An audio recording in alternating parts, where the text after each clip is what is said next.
আসসালামু আলাইকুম বন্ধুরা, আজ আমি আবারও আপনাদের মাঝে একটা নতুন ভিডিও নিয়ে আসলাম, একটা গল্প নিয়ে। আর গল্পটা আপনারা মনে করতেছেন খালি গল্পই করতেছে, গল্পটা আমার বানানো নয়। আমি যখন যেটা দেখি তখন সেটা আমার নিজে চোখে দেখা দর্শনীয়, আকর্ষণীয় এবং কষ্টদায়ক সব মিলিয়ে আমার নিজে দেখা জিনিসগুলোকে নিয়েই আমি গল্প করি। তো ঠিক সেরকমই একটা গল্প। আর আপনারা তো জানেন যে আমি সব সময় এই মানবিক কাজগুলো যেগুলো এগুলো করে থাকি। গরিব, দুঃখী, অসহায়, প্রতিবন্ধী, বিধবা, এই যে ধরনের মানুষগুলো থাকে, এতিম, তো এই ধরনের যে মানুষগুলো থাকে এদের পাশে থাকার চেষ্টা করি। কতটুকু পারি নিজে জানি না। তো এই যে এগুলো লোকের পাশে থাকতে থাকতে যারা একেবারেই গরিব, তাদের কাহিনী শুনতে শুনতে মানে অনেক সময় নিজেকে খুব খারাপ লাগে। তো ঠিক সেরকমই একটা গল্প। তো গল্পটা হলো, আমি একদিন রাস্তা দিয়ে যাচ্ছিলাম, আমার পরিচিত একজন ব্যক্তি, আমি ছোটো থাকতে আমি তাকে দেখি, মাঝে মাঝে দেখি।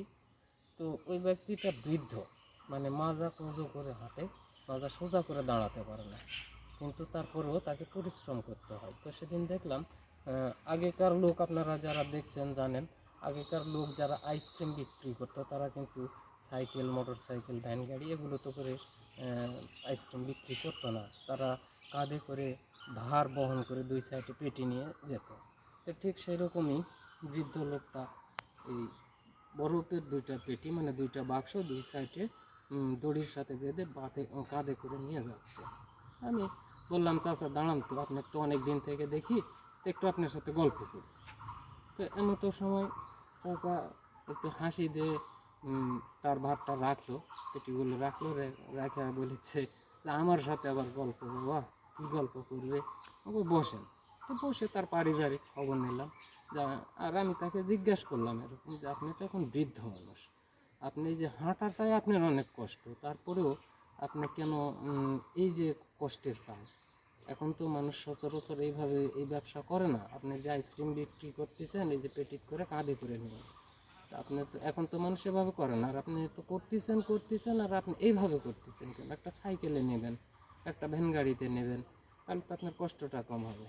তখন সে বলেছে এরকম যে ঠিক আছে বাবা, তুমি যে এটা বলেছো একটা সাইকেলে নিলে আমার কষ্টটা কম হবে বা একটা ভ্যান গাড়ি নিলে আমার কষ্টটা কম হবে, কিন্তু সেই সাইকেল ভ্যান গাড়ি কেনার সামর্থ্য তো থাকতে হবে।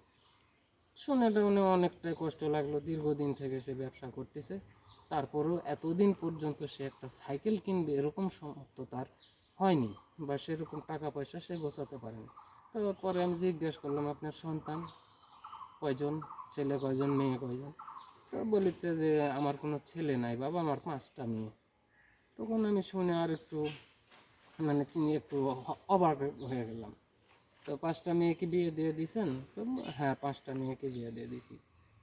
তারা মেয়েরা কি ভালো আছে? তো হ্যাঁ, মেয়েরা ভালো আছে আলহামদুলিল্লাহ।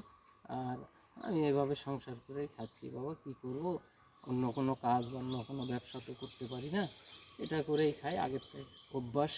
তো যাক, পরিশেষ অনেক গল্প শুনলাম, দিনে কয় টাকা লাভ হয়, কীভাবে চলে। তো তার যতখানি আইসক্রিম সারাদিনে বিক্রি করে যত টাকা লাভ হয়, আমাদের মধ্যে দেখা গেছে যারা সিগারেট, বিড়ি, পান এই ধরনের ছোটোখাটো নেশা যারা করি বা বন্ধু বান্ধবের আড্ডার মধ্যে খরচ করি, তো আমাদের দেশের শতকরা 80% মানুষ এই চা, বিড়ি, পান, সিগারেট বা বন্ধু বান্ধবের আড্ডাতে শতকরা 80 জন মানুষ এই টাকাটা শেষ করে ফেলে, তার যতটুকু লাভ হয় সেই লাভের টাকা। তাহলে বোঝেন আমরা অনেকেই এভাবে অনেক টাকা অপচয় নষ্ট করি। আর ওই লোকটা এইটুক টাকা দিয়ে তার সংসারটা চালাচ্ছে, 5টা মেয়ে বিয়ে দিয়ে দিছে, বিয়ের খরচা বাড়তি যা কিছু তার এই অর্থের উপরে, গরিব মানুষ। তো আমরা মাঝে মাঝে কিছু মানুষ দেখি যেগুলো মানুষ দেখলে তার কাহিনিটা শুনলে অত্যন্ত অত্যন্ত কষ্ট লাগে, কিন্তু আমরা অনেক সময় দেখি রাস্তার ধারে একজন ময়লা টয়লা বা এরকম নোংরা একটা মানুষ বসে আছে, আমরা কিন্তু অবহেলা করে চলে যাই। কিন্তু আমরা মানবিকভাবে, মানবিকতার দিক দিয়ে যদি একটু ভাবি যে আমরা যেরকম মানুষ, সেও কিন্তু এরকমই মানুষ, আমাদের যেমন শরীরের মধ্যে কোথাও খোঁচা দিলে লাগবে, ওদেরও লাগবে। তো তাহলে তাদেরকে আমরা অবহেলা করব কেন? হ্যাঁ ঠিক আছে, পদ অনুযায়ী, যোগ্যতা অনুযায়ী যে যেখানে থাকার সে সেখানে থাকবো, কিন্তু তাদেরকে কখনো আমরা ঘৃণা করব না।